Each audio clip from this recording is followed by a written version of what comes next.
সার্বিকভাবে বিশ্ব ব্যাংকের সাথে যে আলোচনাগুলো হয়েছে very positive.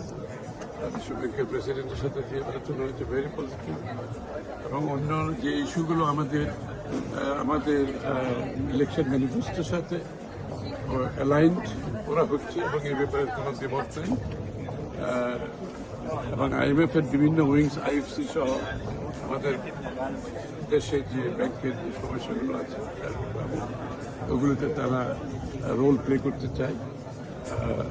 R in the mid time IMF এর সাথে যে আলোচনাটা সেটা অব্যাহত থাকবে, কারণ আমরা অনেকগুলো ইস্যু সলভ করেছি, কয়েকটা ইস্যু এখন আলোচনার মধ্যে আছে।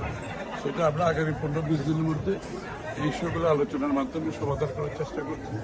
তারপরে সেখান থেকে সামনের দিকে এগিয়ে যাবো। চলমান একটা প্রক্রিয়া, এটা তো এমন না যে আজকে মিটিং হলো।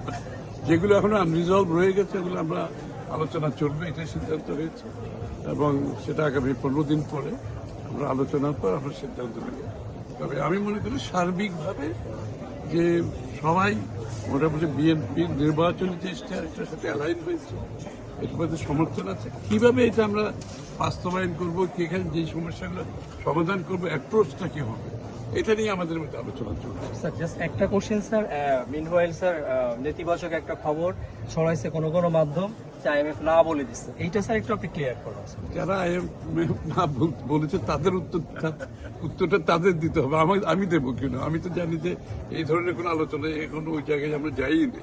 আমি তো মনে করি এখনো আমরা আলোচনা চলছে, সামনের দিকে যে বিষয়গুলো এখনো রিজলভ হয় নাই এগুলো আগামী দিনে আলোচনার মধ্যে আসবে, এটাই পরিষ্কার সিদ্ধান্ত। সুতরাং হ্যাঁ না তো বলার কোনো সুযোগ নেই। আর এটা বুঝতে হবে বিষয়গুলো একটা চলমান প্রক্রিয়া, এটা কোনো একদিনের সিদ্ধান্ত না, 1 ঘন্টার সিদ্ধান্ত, এটা চলতেই থাকবে আলোচনা।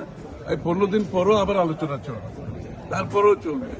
এইসব হচ্ছে this is all work in progress, চলতে থাকবে এবং যত যেতে থাকবে আমরা এর মধ্যে সমাধান হবে, এর মধ্যে আমাদের কাজও চলতে থাকবে।